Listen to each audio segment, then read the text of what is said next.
Hello and welcome. Today we have a channeled message from the one, the only, Hecate. If you do not know Hecate, she is a powerhouse. People typically associate her with the dark feminine, and dark does not mean bad or evil.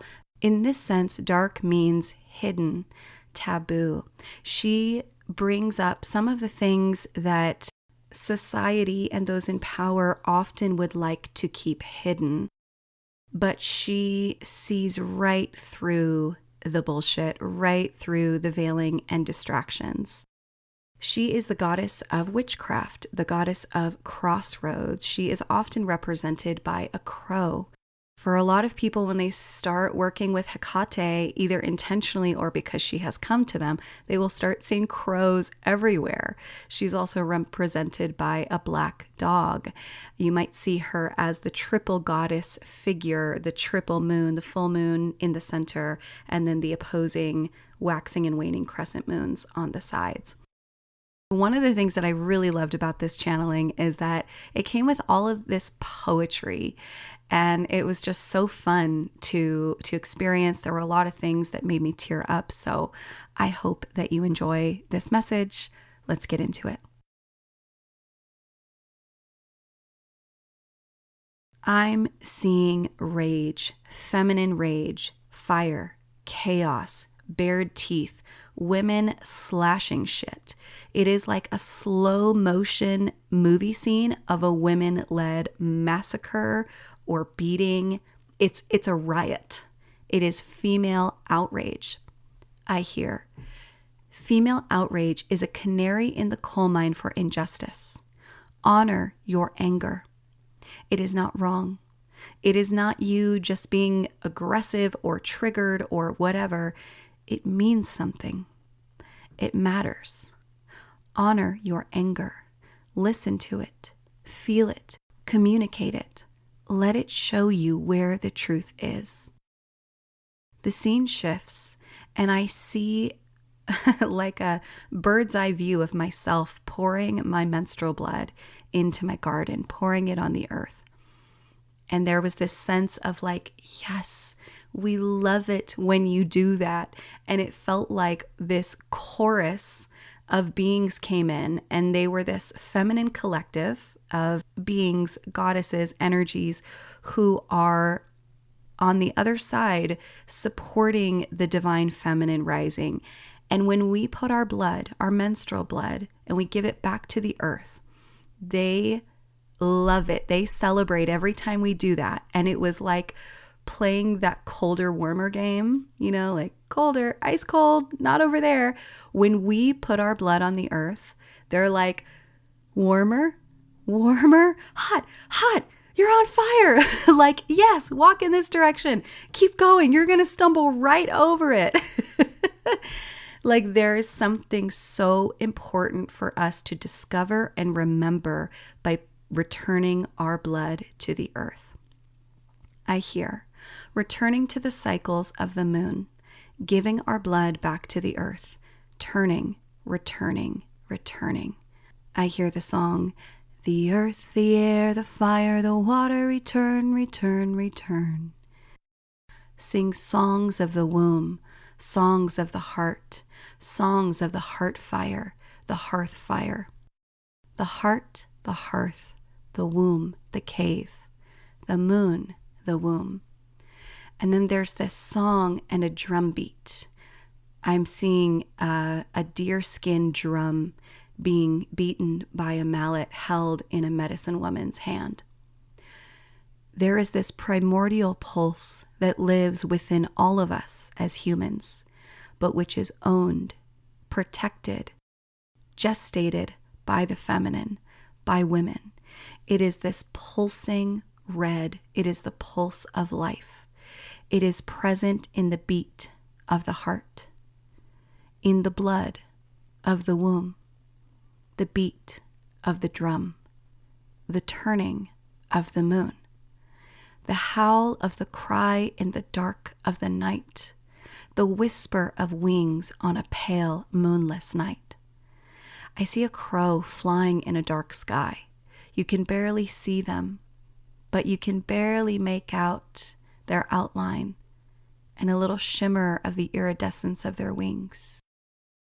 I see a thread of red, this connection of heart, womb blood, birth blood, the cry of a mother giving birth, the cry of a mother grieving the loss and blood spilled of her child, the wail of a woman in wildness, the wail of a woman in sovereign ecstasy. It is the she-wolf cry, the wild woman howl, the cry of 1,000 mothers. This cry is the grief, the rage, and the heartbreak, the years of speaking out and speaking up and yet being ignored or silenced as we've witnessed what has occurred on this planet for years. It is also the sheer power, wild woman, fierce force of power that we embody as women. It is the depth of our capacity for life-changing, world-healing pleasure. It is the cry of life emerging, piercing through the veil of spirit into form. The cry of 1,000 mothers. These are all one and the same. It is the same power, the same force. It is the same truth. This is the essence of the blessing of the power you hold as a woman in human form. Your spirit has taken many forms in many lifetimes, but in this one, you are blessed with the power of Mother Earth, to mother, even if you choose not to have children in this life, to bleed on the earth and live to tell the tale month after month, moon after moon, into the twilight and into the noon. It is this call to connect, like really deeply connect to this primal, ancient thread of pulsing life force that is present in our bodies, in our emotions, in our hearts, our ferocity, our joy, our pleasure, our sudden bursting forth inspiration. The more women awaken to this power, the more swiftly the planet will heal, the more swiftly the planet will be transformed. I see a group of women running across a field, ambushing an army, and they are fucking terrifying. Imagine every woman you've ever met summoning every bit of female rage they have within them, running at full speed at a single enemy. You know when the Maori perform the haka and they open their eyes really big and they're sticking out their tongue? It's this very intense display. It's like the Kali Ma. We are scaring the living shit out of these men, out of this power structure, out of this dominating force that has been in power for too long. And this army of men of power, of patriarchal power, drops to their knees in fear. Having this force of long repressed feminine rage all directed at you is so terrifying and intimidating that this power structure and the men who are upholding it and continuing to generate it are like paralyzed in fear, dropping into a fetal position. The scene changes, and it is completely different. But it is another version of feminine power being expressed by a group. I see this long, curvy river flowing across a landscape. And alongside this river, sitting right next to the water on the rocks, are all of these women with very long hair down to their butt, down to their ankles, like mermaid hair. And it is a beautiful day. The sun is shining. There are butterflies, dragonflies. The sun is making the water sparkle and shimmer. The women are in absolute peace and harmony together. They are brushing each other's hair and adorning it with flowers. They're complimenting each other You're so beautiful. Your heart is so beautiful. They're loving each other and caressing each other's faces, stroking each other's heads. And it's that tenderness and softness that we share and that we carry, that we can so easily gift to each other and feel as women. As far as the eye can see along the side of this river, as far as it goes from one end to another, these women are here in peace and harmony together. And I'm hearing festival of flowers. But it's not just because it's springtime and there are flowers around. We are the flowers. We are flowers for each other, for ourselves. We are the embodiment of the flower, bloomed open in our truest, fullest beauty. You can hear the sound of the water babbling and dribbling, and it's just this incredibly peaceful, joyful, harmonious scene. Very Lemuria vibes. The scene changes again, and again it's very different. I see a volcano. I feel Pele. I see the sheer power that even when she's not erupting, just seeing a volcano sharing the same ground as you, off in the distance on the same island, knowing that at any time it could destroy you, or it could completely reshape the land. It could gobble up a new development. That intimidating force and power that is present just by that volcano existing there. But it's also the power when she does erupt. The scene changes again, and I see Kuan Yin. She is on a road, and there is an animal stopped in the road. It was trying to cross, but it stopped for a while, and maybe it's hurt. She goes right up to the animal, drops to her knees, and gets down on its level, and nothing else matters in that moment. She pours every bit of her awareness into this animal. Total empathy, love, and a desire to help is being poured into this little frightened being. And she's not even trying to solve their problem yet. It is the effort to understand first and foremost before anything else. This acknowledgement of how hard things can be, how scared we can feel, how helpless and hopeless and lost we can feel. And she is there offering unconditional compassion and gentleness to that fear and unease. Remember, remember, remember. Remember your power, the power of all of these things, the volcano, the mothers running at their enemy, the women being so delicate and sweet and soft with each other. The power that lives in all of these is the power of the feminine.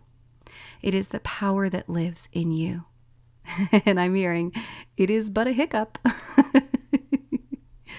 When we're bleeding, when we're angry, when we're speaking truth, when we're connecting to this feminine power in some way, it is but a hiccup of the power we actually hold, that we actually have available to us. I see a river of red earth underground connecting all of these things. It starts with you, your womb, and heart fire, and this caldera of rage and truth speaking that lives deep within you like a dormant volcano. No one can see it. It's deep. It doesn't come out unless it needs to, but it is there to be tapped into. And this red river, it doesn't look like blood, but like red earth, like when it rains in Sedona or Painted Hills or Uluru, that iron oxide color. It is this network of underground red earth rivers like a web crisscrossing the land. It connects you and your power. It connects you to the volcano, to the women running, to the women at the river. There's an etheric thread that runs up to the moon. It is not just these things, but these are some of the expressions. Remember the power that you hold. Then I see the ocean lapping waves on the surface, and I hear, she'll swallow you whole. She'll heal you and hold you and get you safely to shore. She'll smack your ship down and shatter it into shards. She'll deliver you a fresh coconut onto shore when you're thirsty. She'll smash the living daylights out of you. And I see someone get knocked unconscious by a wave. This image is showing us the contrast of the feminine, that we have this capacity for force and destruction, but we don't use it, usually, because we love and care so much, and we respect life and others so much. And on the other side, we have this helpful, caring nurturance that we are equipped with, that we are so skilled at. And so I'm seeing these two sides, these two sides like left and right. And our body is in the middle. We can lean so far to one side. And for most of us, it's the accommodating, nurturing, gentle, kind of people-pleasing side. But if we just straightened up in the center, instead of slouching over to that caretaking side, we can really easily grab something from that fierce side. And I don't know why, but I see a ship.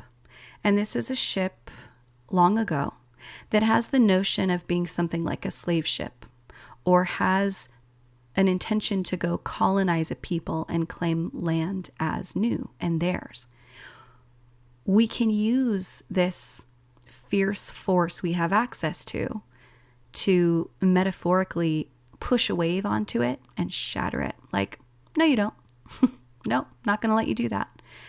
And at the same time, we can reach an arm over into that soft, deeply caring, deeply respectful, nourishing side and wave our hand over a piece of land that has been polluted or is in drought or just needs some love, and watch it come back to life and become a paradise.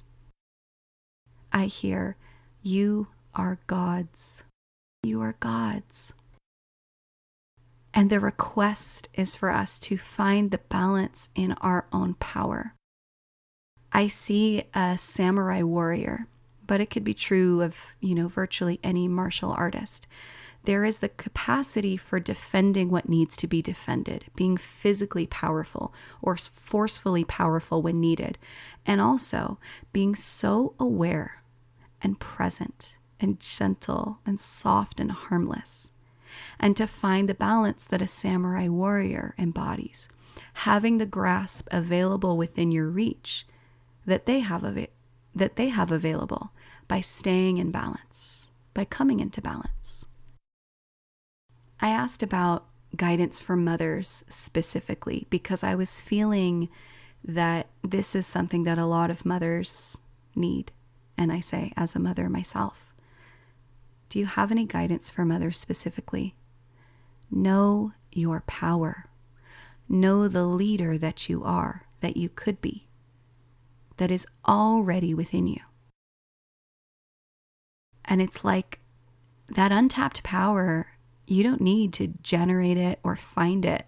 It's already there. You just need to pull it out.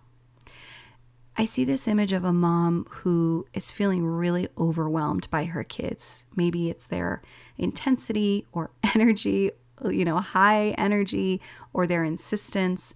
And she's doing a lot of people pleasing with her kids. She's saying yes when she doesn't want to, because it feels easier than trying to summon this fierce thing in a way where she can still stay in integrity with her values as a parent. Because what so many of us are doing in our generation of mothers is that we are trying to find the balance of being authoritative, but not authoritarian, of being firm but not harsh, of being effective and not hurtful. And a lot of us don't have very good examples of that. We may have been raised in a way where our parents were harsh, hurtful, maybe violent, maybe abusive, and we will absolutely never do that to our children. So we tend to go to this very soft, very accommodating side. But actually, we can move a little more toward that center and trust ourselves, trust that we're going to know where that balance is so that we don't carry forward those patterns of the past, those patterns our parents were participating in. And so what we want to do is to find this thing within you, this aspect of yourself that is like a lioness. The lioness is gentle and playful. She's nuzzling her cubs and purring with the other lions around her. But she also will not hesitate to an unruly cub or growl and pounce at a male lion who's getting too close. And it's kind of like Hecate saying, like, call them on their bullshit. Let them know where they stand. Remind them, you are the lioness. You are the leader. It doesn't have to be angry or violent or hurtful. Even when something like a little lion cub is corrected, they might have their head down for a little while. There might be an ashamed feeling at first. Don't we all have that reaction when, we learn that we shouldn't be doing something that we thought before was okay? It's okay to have an experience of guilt or shame. And actually, if our children can experience it safely with us, they will be better equipped to go out in the world and handle and process these experiences when it comes from someone who might be much harsher, when it comes in a much more forceful, direct way. We want mothers to be strong leaders. We want parents to be strong leaders. And that means being effective and caring and kind. But if we're slouched over to the soft, gentle side, it's not as easy to grasp what's available on that more powerful side that can be used for benefit. And I hear, it is not power over, it is power for. Power for. Force is not always bad. It is directing the flow of energy. Mother Nature is forceful all the time. Think of the way a waterfall pounds into the water beneath it, or the way a river with its rapids carves and erodes the land around it. That's force, but it's not malevolent. It's not making the land feel ashamed or shrinking back and feeling hurt. It's just part of the balance of it all. It is force that allows a boundary to be held, force that is carving the boundaries of the river. So in this message, there's this overarching theme of the force of feminine power, this life force that runs through all of us that we protect and we harness. So I asked Hecate, do you have a name for that force? And at first I heard woman power, but it wasn't. It's like, this isn't it. Actually, I can't tell you in words. I have to give you an image, and it is the image of the goddess. Head over her hands, forming either a circle or a yoni mudra. And this is an image we see throughout time across many, many cultures, ancient and modern. The goddess is you. It is the core of who you are. It is an aspect of you. When we incarnate into a human body, we are bringing a fractal of our soul's consciousness with us. That is our awareness, our light, the driver of our experience. It is the seer, the witnesser. You're not the one thinking the thoughts. You're the one hearing the thoughts, witnessing the thoughts. Male or female or any expression, your soul goes into your body. When you are a woman, you get that fractal of your consciousness, of your soul. You also get a fractal of the goddess. And that is the life force that allows you to, and then I hear, heart to beat, womb to bleed, yoni to weep. but it was like dripping, juicy, pleasurable. Breasts to leak, heart to beat, womb to teat, drum to beat, fire to burn, moon to turn, return, return, return. We can remember and strengthen our connection with this feminine power by singing these songs. We are an embodiment of the goddess. The two of you are inhabiting your body together. It's like you merge, but also like you're side by side sharing this body. The goddess is inhabiting you also. It's like, that's why matriarchy. That's why. Like, this was always known, always recognized. Men could feel it. Children could feel it.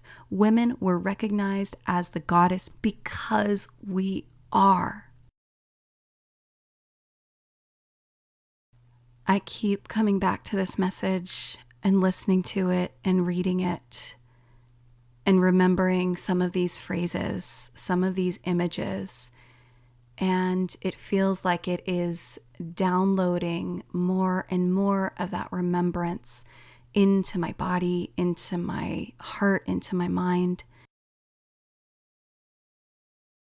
We need to remember this power in order to play our part in creating a better world, in bringing on new earth, in the divine feminine rising.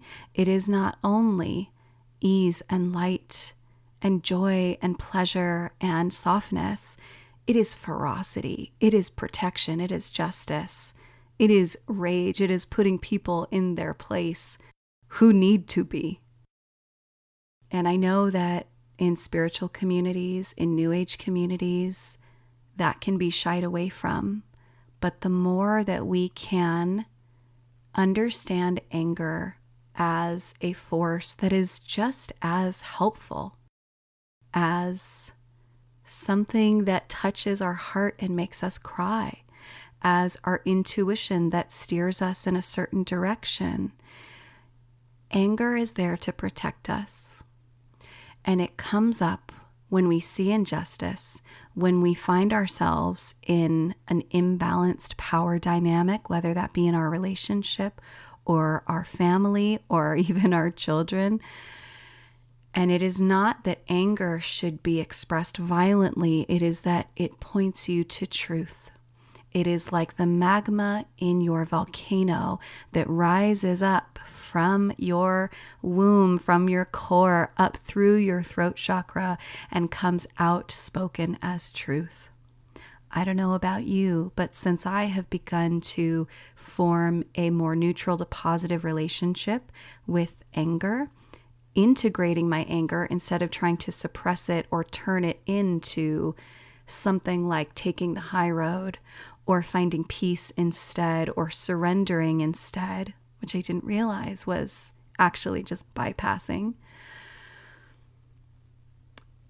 The more my life has come into alignment with who I am and what I'm here to do, the more I have stopped participating in relationships, friendships, dynamics that are not healthy or aligned, and brought in the friendships, relationships, etc., that feel more balanced, more sustainable. So if I, from my human self and not my, as a channel of Hecate self, can offer you one final parting message, it is to become intimate with your anger, to not let it rule you, but to find an empowering, healthy relationship with it where you listen to it and what it needs to say just as much as you listen to your intuition, just as much as you might listen to anxiety and what she needs from you so that she doesn't have to show up so much. Just as much as you listen to feelings of being shut down or afraid or whatever it may be. These are all ways that our body and our being communicate with us. And anger is sort of the final frontier for a lot of women, especially.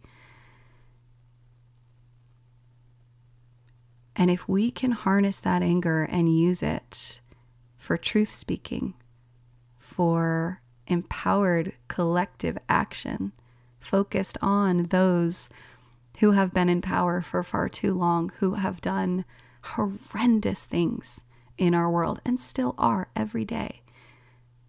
We can do a world of good. It's that mama bear energy.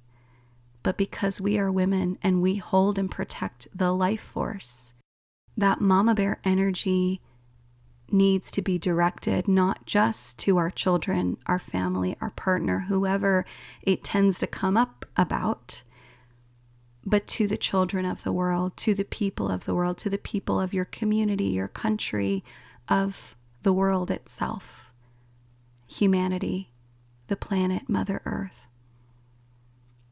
Let's heed this call from Hecate to remember your power. Remember the power of the feminine, that it is not just soft, but it can be fucking terrifying. And it's not to do harm. It's to balance. It's to bring justice. It's to do right. I know this is something that might take us a little time to figure out, to get that balance right. But the sooner we can step on to that road, each of us individually, and therefore collectively, because we all affect one another energetically, the more swiftly we will see the creation of the world that works for everybody, that we really want to live in, that we all have a birthright to as humans born on this planet. I love you so much. Thank you for being with me through this message. It was such a privilege to get to channel and share.